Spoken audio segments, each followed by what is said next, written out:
Yan. So yan, ito yung pinsan ni Din. Ayan, pinsan ni Rich. Lipat sila from, saan kayo?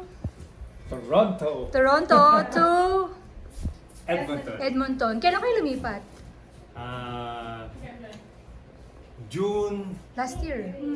26, 2023. Ayun. Bakit kayo lumipat? Ano, ba't yung naisipang lumipat dito? Kasi murang ano rito eh. Affordable ang bahay. Sa Toronto, di ba may bahay kayo doon na? Oh, may bahay kami sa Toronto. Oo. Tapos binenta nyo. Binenta namin yung bahay namin sa Toronto. Pagkatapos nun, kinontinue namin yung mortgage dito. So ngayon yung mortgage namin, maliit Mababa. na lang. Mababa na Wow. lang, maliit lang ang mortgage namin. Yeah. So na-continue namin yung rate na yun nung lumipat kami dito sa Edmonton.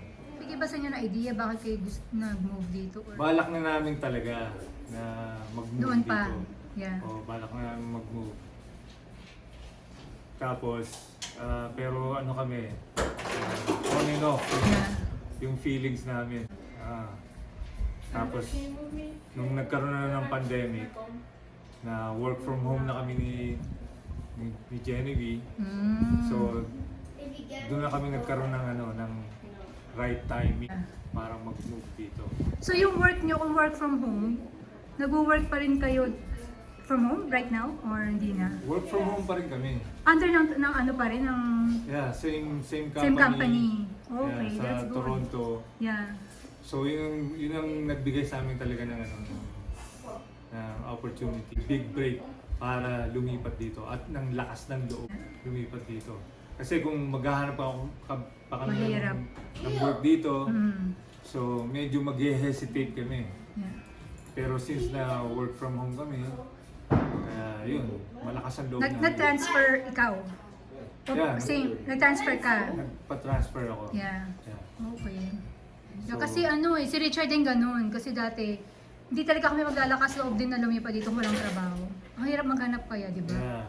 Kasi yun kita ang- kailangan sigurado ka na may trabaho. Yeah, so yun muna. ang isang big factor. Kasi kino-convince din namin yung kasi ni Genevieve. Pero nag-hesitate sila dahil nga Trabaho. dahil sa work, Mm.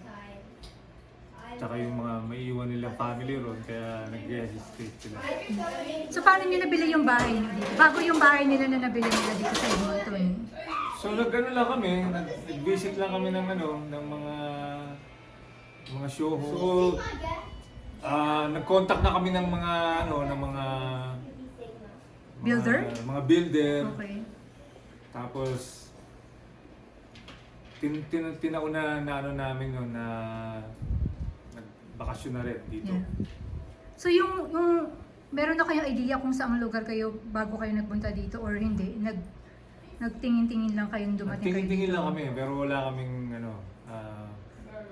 yung target location. Wala Okay. kaming target location.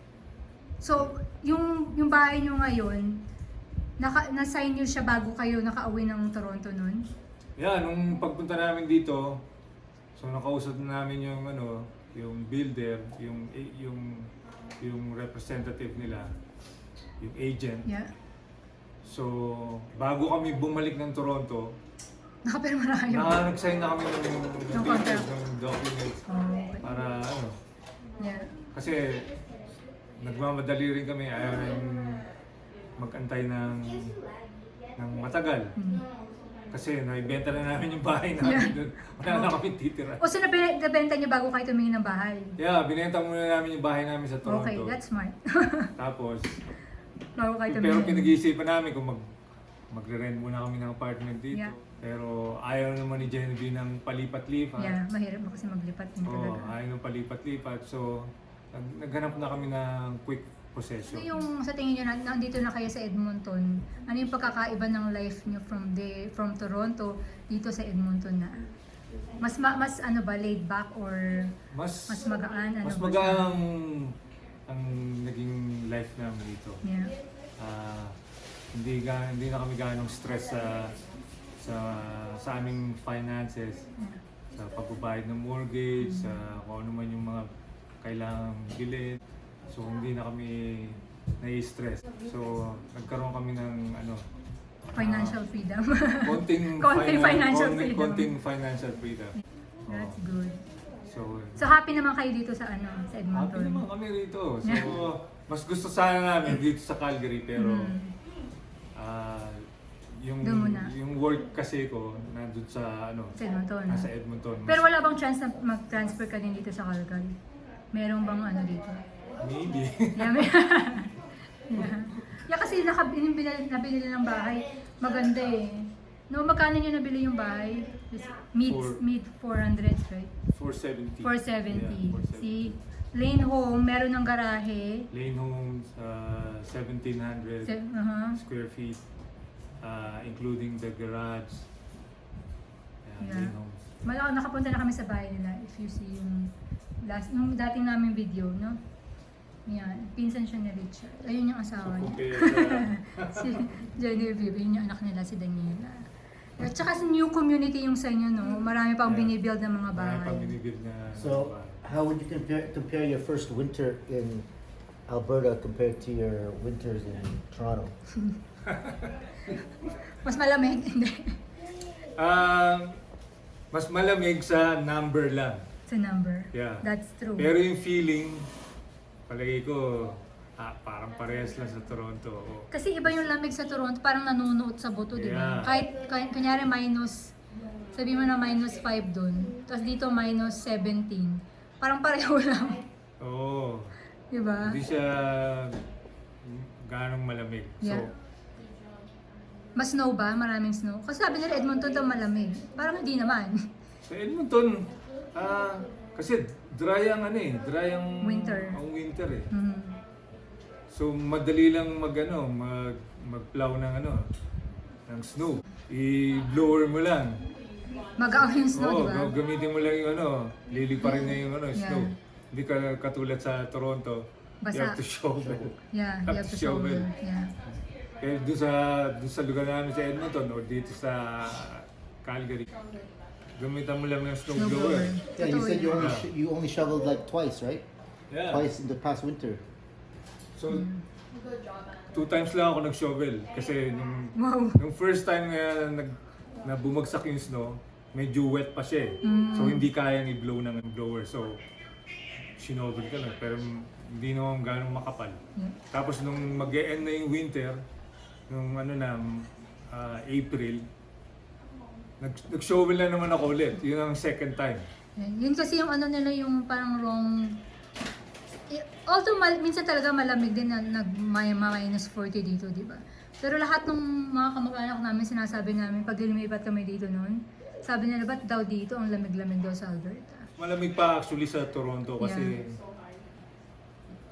may mataas ang humidity sa lakes. Wait, anong tawag yun sa Toronto pag Dito dry. It's dry, so there it's more humid, so you'll feel it in your bones. Oh. So yun, kasi marami natatakot na mag-move dito dahil sa lamig. Yun lang, meron talagang mga -40 minsan, di ba? Mga 1 week ganyan. Yeah. Pero hindi palagi. Cold snap lang. Cold yun. snap lang siya, paminsan-minsan lang siya. Mga once or twice. Do they use a salt week. in Edmonton? I think they try and mix it. Yeah. Hindi, yung yung tawag dito, yung sa residential. Hindi siya laging, kasi dito nagte-turn ng ice yung. Oh, yun ang Yun ang napansin problema namin dito, no?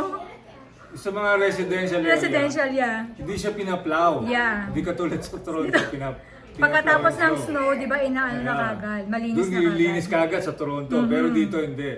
Pero yung mga main roads naman, pinaplow. That's the one difference. I've never used winter tires my whole life in Ontario.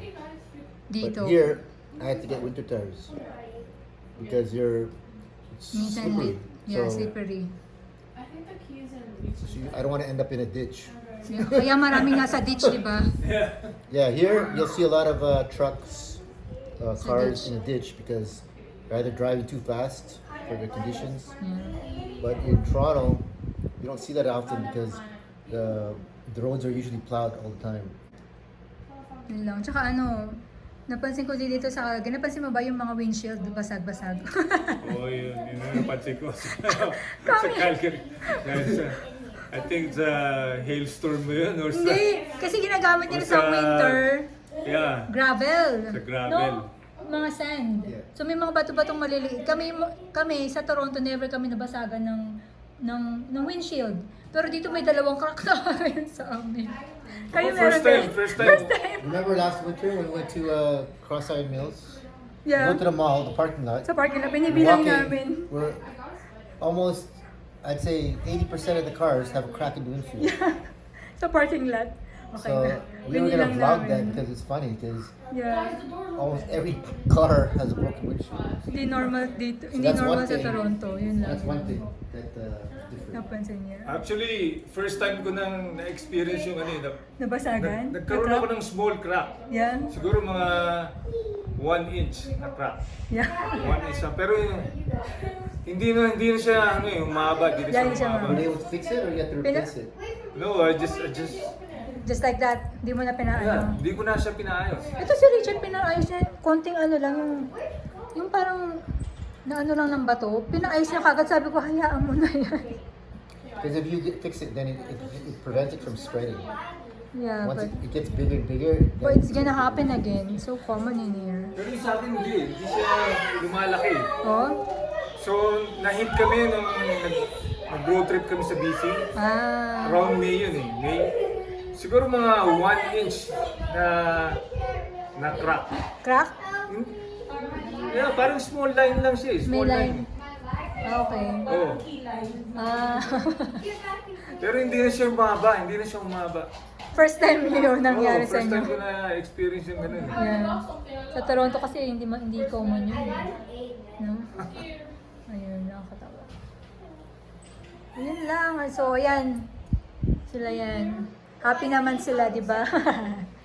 Yeah. So, enjoy sila palagi sa pamasyal. Mahilig mamasyal. Yung mga friends nga namin sa Toronto eh. Na-amaze sila sa mga napupuntahan namin dito eh. Yung mga pinopost namin mga pictures sa Facebook Yeah. na nagagandahan sila, ganyan, gusto. Saan ba yung mga lugar na yan, ang mga pinupuntahan nyo? Gaya yung isang workmate ko. Nag-send ako ng picture sa kanya, sabi ko nandito kami sa Waterton. Nakita niya yung picture. Na-amaze siya, sabi niya, ang ganda naman dyan. Galing kasi silang Waterton today. Maganda ba doon? Di pa kami nakakapunta eh. Yeah, maganda sa Waterton. Yeah. May mga restaurants din ba doon? Meron Around? din, pero madami din. Walang town like katulad nun sa Banff. Meron? Meron din siya, meron siyang... May mga stores, yung mga ganun? May mga stores din siya, pero hindi siya malaki. So from Edmonton, gaano kalayo? 5 Sa hours. pamunta, 5 hours to 5 Waterton. hours. Bye. They're going back. They're going to Edmonton. Bye. See you again. Drive safe.